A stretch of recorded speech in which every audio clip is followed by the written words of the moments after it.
The clock on the wall does not tick, it pulses. A rhythmic reminder of the seconds leaking away from a life that was supposed to be monumental by now. You sit in the dim glow of a computer screen, your eyes burning with the dry heat of exhaustion. Yet your mind is racing at a speed that would shatter a lesser engine. You are brilliant. Everyone has told you so since you were a child. You have the ideas, the vision, and the raw intellectual capacity to reshape your world. And yet, as you look at your bank account, your cluttered desk, and the heavy bags under your eyes, a terrifying question begins to take root in the shadows of your consciousness. I'm so smart, why am I so stuck? Why does it feel like my own intelligence is a cage rather than a key? Welcome to the silent epidemic of the high-potential mind, a place where brilliance becomes a burden and thought becomes a substitute for life. Before we peel back the layers of this psychological mystery, I invite you to subscribe to GeistPrime and join our circle of those seeking. In an age of noise, the curse of the unfulfilled potential is not a lack of talent, but a surplus of complexity. Think of Elias, a man whose story might mirror your own. Elias is 42 years old, a senior consultant with a mind like a master chess player. He can see 12 moves ahead in any business strategy.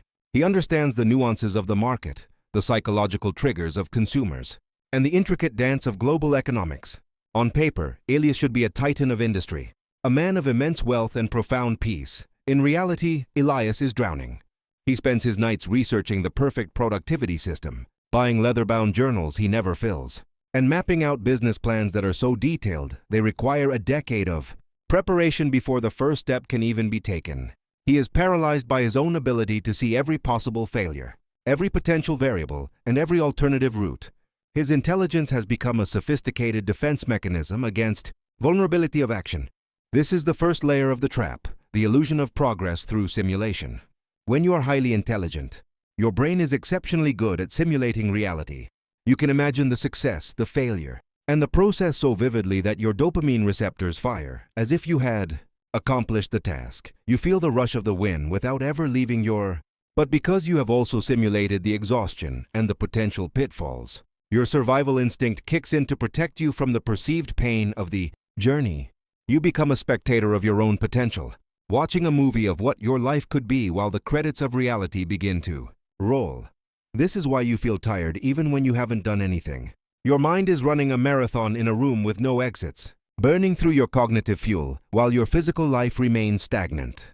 To understand how to break this cycle, we must look at the mechanics of the busy mind. Most people believe that being busy is a sign of productivity, but for the overthinker, busyness é uma forma de procrastinação.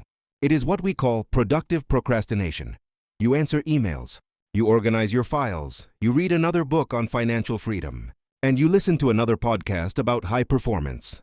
You are doing things, yes, but you are not doing the thing. You are avoiding the one or two high-leverage actions that actually move, because those actions require you to step out of the realm of thought and into the realm of risk. Your intelligence creates a labyrinth of minor tasks to keep you occupied so you never have to face the terrifying possibility that you might try your best. Fail. The financial cost of this mental state is staggering. In the world of wealth creation, speed of implementation is the ultimate currency. Bodo Schaefer often speaks of the 72-hour rule. If you don't act on an idea within 72 hours, the odds of you ever doing it drop to near zero. For the overthinker, 72 hours is barely enough time to finish the preliminary research. While the lesser mind has already launched a mediocre product, learned from the feedback, and pivoted towards success, the brilliant mind is still debating the font choice on a landing page that hasn't been coded yet. Being poor in this context isn't just about the balance in your bank account. It is a poverty of momentum. It is the exhaustion of holding a heavy weight in place without ever moving it forward. Consider the concept of deep work by Cal Newport. The high-potential individual often suffers from a fragmented attention span.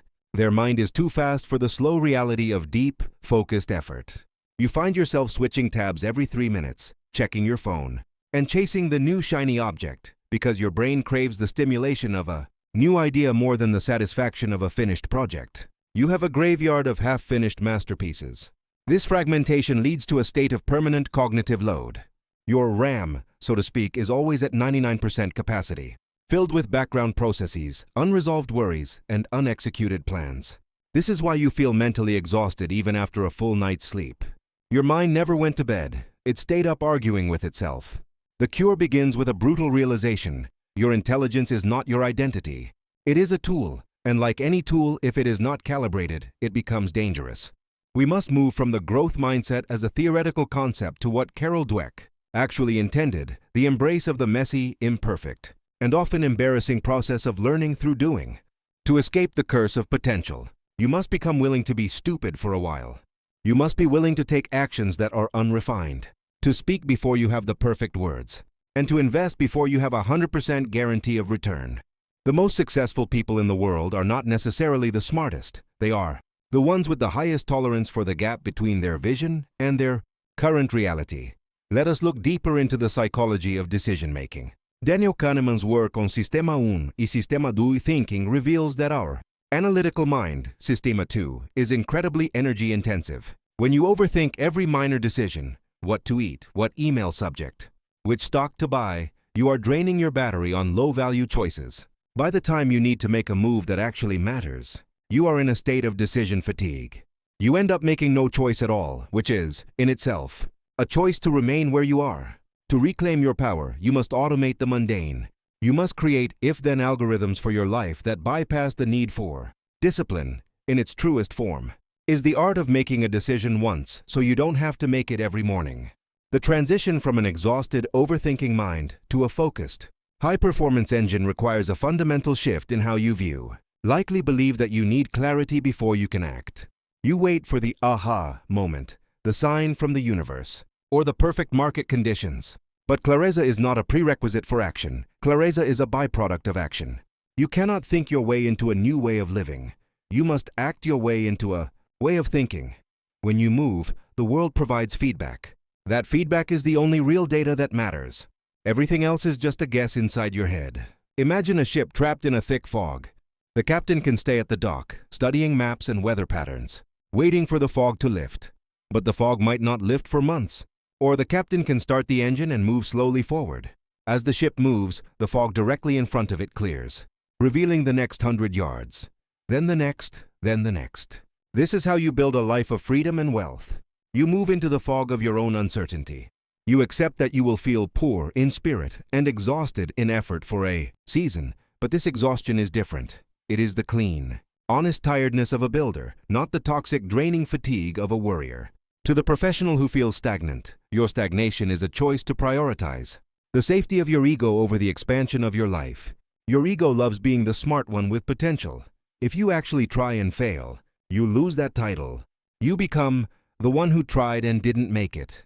Your overthinking is a shield, protecting that precious, fragile image of yourself. But that shield is also your coffin. It is time to bury the person of potential, so the person of substance, born. This requires a radical reorganization of your daily habits. It requires you to stop consuming personal development and start producing results. James Clear's Atomic Habits teaches us that we do not rise to the level of our goals. We fall to the level of our systems. If your system is, think until I feel ready, you will never be ready. If your system is, do the hardest thing for 60 minutes at 8 a.m., no matter how I feel, you will become unstoppable. This is how you recover your energy. Energy doesn't come from resting, it comes from alignment. When your actions align with your deepest purpose, a natural flow of energy is released. When you are out of alignment, when you know you should be doing more but you are stuck in a loop of distraction, your soul leaks energy like a punctured tire. The path to financial freedom via the internet or any other modern avenue is with the corpses of smart people who were too afraid to be seen starting small. They wanted the empire before they had the first brick. They wanted the passive income before they had the active output. They wanted the freedom without the discipline. But true freedom is the reward for a period of intense, focused constraint. It is the ability to say no to 1,000 distractions so you can say yes. One thing that matters. It is the courage to be misunderstood by people who are still comfortable in their stagnation. As we reach the final movement of this journey, ask yourself, what is the one thing you have been thinking about for years that you haven't started because you're waiting for more information? That is your curse. That is the weight holding you underwater. The cure is simple, though not easy. You must commit to a low-information diet. Stop seeking more how-to and engaging with the do.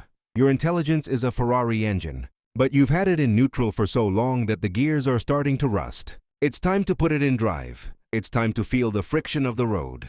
It's time to realize that the exhaustion you feel is actually the pressure of your own greatness trying to break through the shell of your fear. You are not tired because you are doing too much. You are tired because you are doing too little of what actually matters. The busy mind trap is a hall of mirrors, designed to keep you looking at yourself instead of the horizon. Break the glass. Step out of the simulation. The world doesn't need your potential. It needs your presence. It needs your work. It needs the version of you that is no longer afraid to be wrong. As you move forward from this moment, remember that the most intelligent thing you can ever do is to recognize when thinking has served its purpose and action must begin. If this resonance has stirred something deep within you, if you feel the fog beginning to thin, then you are ready for the next level of your evolution. This is not just about money or productivity, it is about reclaiming the of your soul. We are here to guide you through that reconstruction. For more deep insights into the psychology of wealth, clarity, and high performance, make sure to watch our next video on the screen right now. Subscribe to GeistPrime. Leave a comment below about the one foggy area you are committing to move today, and remember, clarity follows action. Your potential is a debt you owe to your future self. It's time to pay it in full. See you in the next chapter. In this next phase of your development, we must address the architecture of the action-first mindset, dissecting why the transition from a consumer to a creator is the most psychological hurdle you will ever face. Most high achievers suffer from a specific type of paralysis called the perfectionist's mirage. You believe that if you just gather one more data point, buy one more course, or read one more biography of a successful titan, the path will suddenly become paved with gold and free of risk. However, the reality of high performance is that the path only reveals itself as you walk. Imagine driving a car at night. Your headlights only show you 30 feet ahead, but you can make the entire journey across a continent that way. You don't need to see the destination to begin the journey. You only need to see, next few feet, the mechanics of cognitive overload. We live in an era of information obesity. Just as the body suffers when it consumes more calories than it burns, the mind becomes sluggish and anxious when it consumes more ideas than it implements. This creates a feedback loop of inadequacy. Every time you watch a video or read a book without applying the knowledge, you are training your brain to believe that learning is the same as doing. It provides a cheap hit of dopamine, a false sense of progress that wears off you close the tab, leaving you feeling more behind than when you started. To break this, you must adopt a 10.1 ratio. For every 1 hour of information consumption, you must spend 10 hours in the arena. This is where the rust on your gears begins to flake away. When you engage in the work, you encounter real problems that require specific solutions. These are just-in-time learning moments, which are infinitely more valuable than the just-in-case learning that occupies most of your time. The myth of the right time. You are likely waiting for a moment of a cosmic green light that tells you it is safe to quit the job, launch the product, or write the first chapter. That light is never coming. In fact, the most successful people in history often started when they were at their prepared. They understood that preparedness is a byproduct of struggle, not a prerequisite for it. Consider the concept of strategic ignorance. This isn't about it's about intentionally narrowing your focus so that you are blind to the distractions and what-ifs that plague the average mind. By limiting your options, you increase your velocity. When you have no choice but to succeed, your brain unlocks a level of creative problem-solving that is inaccessible to who always keep one foot out the door. Reclaiming your sovereignty. The final stage of this reconstruction involves an audit of your environment. You cannot build a cathedral in a swamp. If your digital and physical spaces are cluttered with the remnants of unfinished projects and the noise of 1,000 different voices, your internal clarity will always be compromised. You must become the gatekeeper of your own attention. True sovereignty means having the discipline to say no to good, that you can say yes to the great ones. It means embracing the silence and the boredom that often precedes Most people flee from boredom because it forces them to confront their own. But for the GeistPrime mind, boredom is the laboratory of the soul. It is where the fog finally lifts and the true work begins. As we move forward, we will explore the specific rituals of the elite, the daily habits that separate dreamers from the architects of reality. We will look at how to manage your energy rather than your time, and how to build a legacy that outlasts your lifespan. The transition from a passive observer to an architect of reality requires a fundamental shift in how one views the currency of existence. While the world remains obsessed with time management, the elite recognize that time is a fixed commodity. Energy, however, is renewable and expandable. To master the GeistPrime philosophy, one must stop treating their day as a series of slots to be filled and start it as a series of energy cycles to be optimized. The architecture of high-performance rituals. The rituals of the elite are not rigidity. They are about reducing the cognitive load required to perform at a level. Every decision made, from what to wear to what to eat, depletes a finite reserve of willpower. The high performer automates the mundane to preserve their creative fire for the battles that actually matter. This begins with the primary hour. While most people begin their day by reacting to the world, checking, responding to emails, and absorbing the anxieties of others, the sovereign mind begins in a vacuum. This hour is dedicated to deep work, a state of distraction-free concentration where the most difficult tasks are tackled first. By the time the rest of the world wakes up, the architect has already won the day. Furthermore, these rituals involve the concept of oscillation.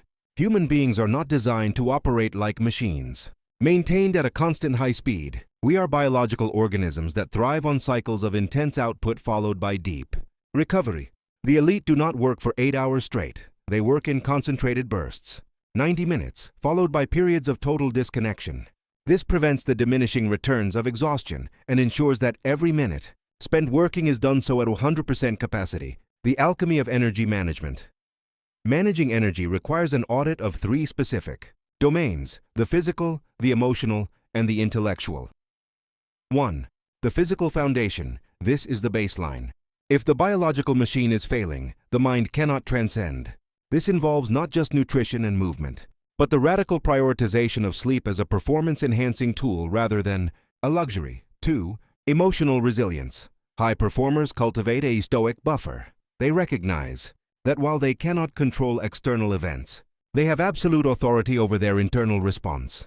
By eliminating emotional leaks, such as resentment, envy, or unnecessary conflict, they preserve energy for constructive ambition. 3. Intellectual vitality. This is the practice of curated input. Just as one, not eat poison, the elite do not consume low-quality information. They read deeply rather than broadly, seeking timeless principles over fleeting trends, building a legacy beyond the self. As we approach the culmination of this reconstruction, the focus shifts from personal gain to the establishment of a legacy. A legacy is not merely what you leave behind in a will. It is the ripple effect, your character and your work on the fabric of reality. To build a legacy, one must move beyond the success phase and into the significance phase. Success is about what you do for yourself. Significance is about what you, collective. This requires a long-term perspective that spans decades rather than quarters. It involves building systems, institutions, or ideas that are robust enough to survive without your constant intervention. The final hallmark of the sovereign mind is the understanding that the journey truly ends. There is no final destination where one can stop growing. The GeistPrime state is a perpetual process of shedding old skins and adopting higher levels of complexity and impact. You are both the marble and the sculptor, constantly refining your essence until your life itself becomes a masterpiece of intent.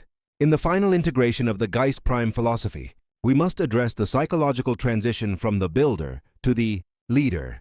This stage is characterized by a fundamental shift in the locus of control. While the builder focuses on the mastery of the self and the immediate environment, the visionary focuses on the stewardship of ecosystems.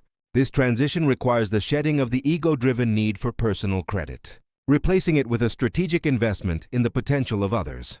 The architecture of the visionary mindset. To reach this level of sophistication, the individual must master 3 advanced cognitive frameworks. 1. The principle of radical decoupling. Visionaries decouple their sense from short-term outcomes. They operate with a time horizon of the infinite, meaning they prioritize decisions that will yield results long after they are gone. This allows for a level of risk-taking and ethical clarity that is impossible for those trapped in the quarterly report cycle. By detaching from the immediate feedback loop, you gain the clarity to see structural flaws that others ignore. 2. Cognitive multiplexing. This is the ability to hold contradictory ideas in the simultaneously without losing the capacity to function. A leader must be both a fierce realist regarding current limitations and an optimist regarding future possibilities. This tension creates a dynamic equilibrium that prevents the individual's life from stagnating into complacency or exploding into reckless idealism. 3. The stewardship of talent. At this stage, your primary output is no longer a product or a service, but the cultivation of other sovereign minds. You become a catalyst. The goal is to create a culture of excellence so pervasive that your presence becomes unnecessary. This is the ultimate test of the GeistPrime philosophy. Can the systems you continue to evolve toward a higher state of complexity without your direct hand? Deepening the significance phase. The transition to significance is often met. Internal resistance. The success phase is addictive because it provides constant dopamine hits through personal achievement. However, significance offers a different, more sustainable form of fulfillment, the legacy high. This is the profound satisfaction of knowing that your existence has altered the trajectory of industry, family, or community for the better. Consider the example of institutional architecture. A builder constructs a house to live in. A visionary designs a cathedral that will take 3 generations to complete. This requires a transgenerational ethics, where every action is weighed against its impact on those who will inherit the world you are shaping. It involves the radical elimination of shadow debt, the hidden costs of success, such as compromised health, broken relationships, or ethical shortcuts, ensuring that the foundation of your legacy is as clean as is strong. The final integration, living the masterpiece. As we conclude this, we must look at the total life integration. This is where the boundaries, work, play, learning, and rest dissolve. In the sovereign mind, there is no work-life balance because there is no conflict between the two. Every action is an expression of the same core intent. To live as a masterpiece of intent, one must adopt a ritualistic approach to daily existence. This is not about rigid schedules, but about ensuring that every moment is lived with high-resolution awareness. Whether you are negotiating a multi-million-dollar deal or sitting in, you are doing so with the full force of your presence. You become a high-frequency individual, radiating a level of competence and calm that naturally attracts resources and allies. The psychological metamorphosis. The final psychological shift involves moving from doing to being. This sounds esoteric, but it is deeply practical. When your internal state is optimized, your being becomes your most effective tool. People respond to your energy, your clarity, and your unwavering commitment to a higher standard. You no longer have to push against the world. The world begins to organize itself around your vision. This is the state of effortless power. It is the result of years of disciplined reconstruction, the elimination of internal friction, and the relentless pursuit of intellectual and physical vitality. You have moved beyond the need for external validation because you have own highest authority. Conclusion: the infinite horizon. The GeistPrime state is not a peak to be, but a horizon that expands as you move toward it. As you integrate these principles, from the foundational sovereign mind to the significance phase, you will find that the challenges you face do not get easier, but you become significantly more capable of handling them. The goal was never to reach a state of rest, but to reach a state of optimal engagement. You are now equipped to complexities of the modern world with the wisdom of a sage and the precision of an elite performer. Your life is no longer a series of accidents, but a deliberate unfolding of a singular, powerful intent. You are the sculptor. You are the marble. The masterpiece is now in your hands.